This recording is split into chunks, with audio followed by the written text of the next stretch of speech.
I want to show you guys this map real quick. This is the total vote count. I don't know if you guys knew this, but did you know that Republicans won the popular vote? Yeah. 52.2 million to 47.2 million. Yet somehow the Democrats end up staving off this red wave. Of the total votes, there was 101 million. So certainly not as much as 2020 or even as much as 2016. It's a midterm, so I'm not surprised. Yeah. But Republicans won the popular vote. Well, that's really incredible. So when they say that Trump is the problem, that Trump was dragging the Republicans down, it's absolutely not true. They did better than Democrats with all of the MAGA candidates in Trump support.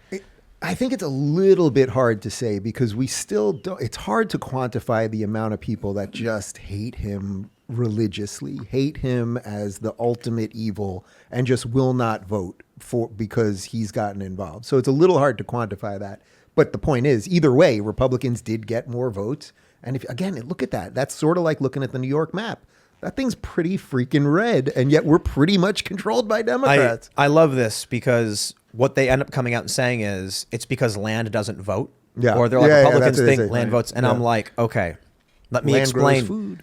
It certainly does. And there's two things to point out. First, the Republicans got more votes than you Democrats. That right there. So when you're like, land doesn't vote, then how do you justify losing the popular vote this time and celebrating your victory? Hypocrisy.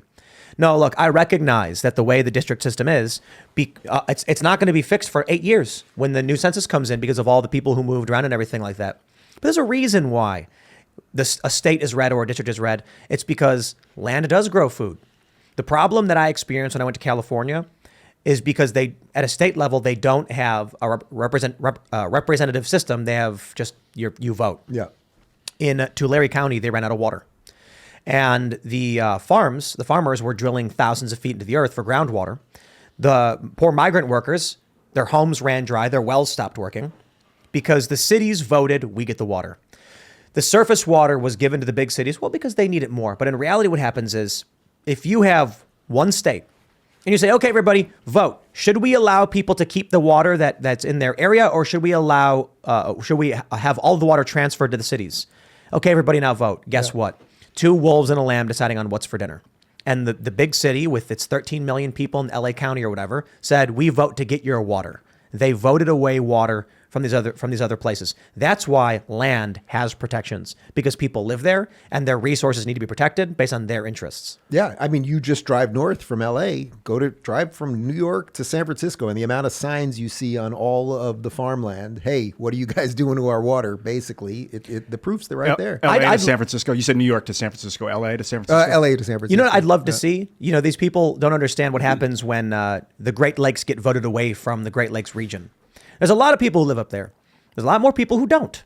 And a lot more people on the West Coast who are dealing with water crises. And they want that fresh water, and they don't care how they get it. So let's put it up to a vote. Chicago, Indiana, Ohio, Michigan, and then see how long the Great Lakes last when Arizona says, don't know about your problem, don't care about your problem, we thirsty. Because there's already been issues going back 10, 20 years where Western states who are in drought say they have a right to the Great Lakes, which are an American resource. And one of the only things that's stopping them from actually getting it is Canada, Ontario, which is part of the Great Lakes Coalition.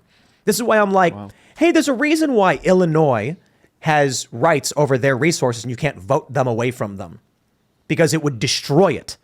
But if you don't live there, why would you care? You know, you want to strip the resource for yourself. It would be a disaster if we did everything through direct democracy.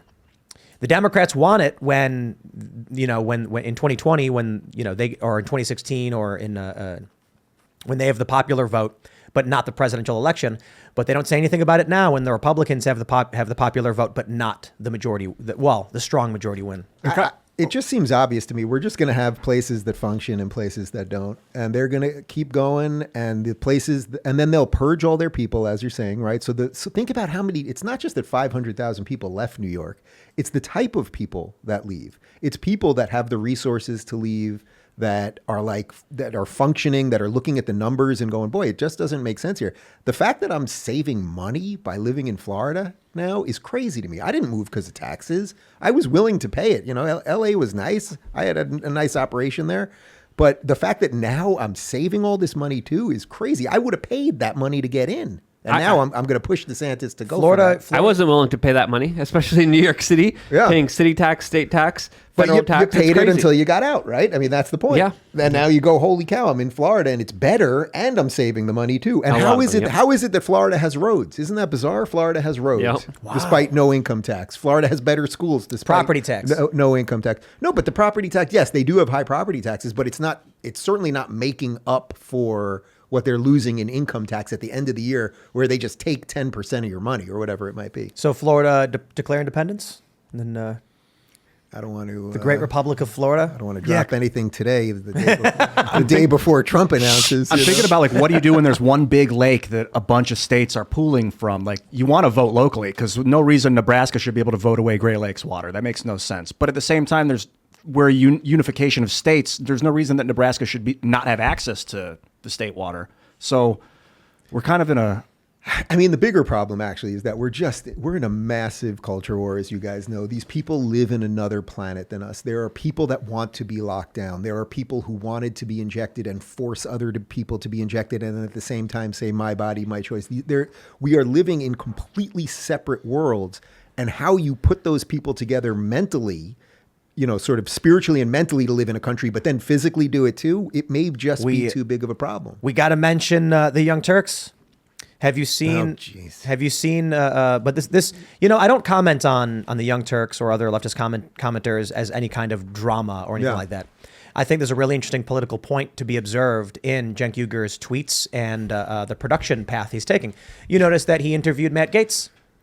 Oh, well, I know. Did it happen? Because didn't the lights go out? Yeah. Well, they got him back on. Oh, they got. But at the very least, he announced he would be interviewing Matt Gaetz and people at I'm sure that went well. He came out against defund the police, which is a stark contrast from his initial position in 2020 supporting defund the police. Who, Cenk? Cenk. Yeah, but he'll take any position. It's like they'll But ruin that's the point. everything. That's the point. Yeah. Look, he was going where the popular context was, right? The popular position. In 2020, the narrative was defund the police. He was all on board. I'm not going to drag him for changing his opinion. I'll just say outright, thank you, Cenk, for adopting the appropriate position. Again, I think there's police reforms we absolutely do need. I'm not the biggest fan of law enforcement, but that outright just be like, get rid of cops is nuts. Now he's coming out with Anna, and they're saying things like, we shouldn't do this. There are rumors about why that is, I guess. Wait, shouldn't do what? Get rid of the police. Defund them. Oh, so they're both saying it now. Yeah, They're both saying it's a crazy proposition. You shouldn't do it. And that says something. It says something about the shift in politics that's occurring right now. And, I'll put it this way. When you did that, why I left the left thing, PragerU was massive. Yeah. They started coming after you saying, oh, he's faking it. He's a grifter and all that stuff. And then we mentioned this early on in the show. Here you are in Florida in your studio, ever successful. And the Young Turks' power went out and they had to complain about how the mayor has failed them. And it's like, it's amazing. If they saw what you saw, or at the very least they did, but if they accepted that it was true and were willing to say what is true, they would not be in a place where their power is going out. Now they're changing their opinions, though. Yeah. So, I mean, I have no need to really talk about them, but I would say that I swear to you with every fiber of my being that all I did was do what I thought the right thing was along the way and then make the choices according. So I started talking to people that were different than me, right? Like every day they'd be saying Ben Shapiro and Larry Elder and Dennis Prager and Glenn Beck, they're racist and blah, blah, blah. And it was like, all right, well, let me talk to these guys and see what happens. And then I start talking to them and I go, boy, well, I guess I do disagree with them on some stuff. And I still have absolutely have disagreements with them on a bunch of different things. But they're nice, they're generous of spirit, they're kind, they want to live in a country with people that are different than them. And then I just kept going down that road. And then you know this too, because you did the same thing. You go down that road long enough and then you're like, well, wait a minute, now I want my life to fit with that. So I don't want to just have a set of political ideas. I want to live those political ideas. So for me, that was fighting as freaking hard as I could in Cali for the recall. Recall was a disaster. I campaigned with Larry Elder. I got audited by the state 3 days after the recall. Wow. Yeah. So this is what happens in Cali. That's what they do. And that was the day. I had wanted to leave for about a year, but I was really trying. The riots had gone right by my house, so I actually moved because I was like, if I move up the hill, maybe I'll be a little safer. But whatever. And then I got the hell out, and now it's working because I followed the true path. I really believe that. I think there's similarities and a bit of differences between how we sort of approached it. For me, I'd put it like I grew up in Chicago, and there's no Republican Party, so the only thing is Democrats, and you hate them. As a young person growing up, it was anarcho-punk, far left, skateboarding, etc. And the Democrats were evil, and we didn't really know much about Republicans. My friends, there's no Republicans. This just doesn't happen. And then you go out in the suburbs, and you're like, there was no. When I grew up, I had no negative thoughts about Republicans because they were non-existent. Mm-hmm. It did not impact, for the most part, anything going on because it's super majority Democrat across the board. So when I get older, I end up meeting a bunch of people out in the suburbs outside of the city who are Republican, and I have no ill will or ill thoughts toward them because they did not play a factor in urban Chicago living.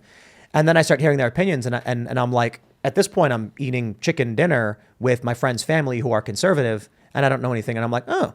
And so then I start shifting from this young urban, skateboarding, far lefty activist into more of like a moderate liberal position where I'm like, okay, I totally understand what these people are saying. Never actually talked to them about it.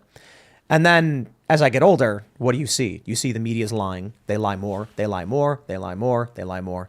And then what ends up happening is it's not so much that people decide to become conservative, but that conservative became a much bigger tent. Mm-hmm. So I go to the Deplorable in 2017, and two people are there. They're like, Tim, we're big fans. And I was like, really? I was like, I didn't know I had a bunch of Trump supporting fans. Like, no, we're Occupy.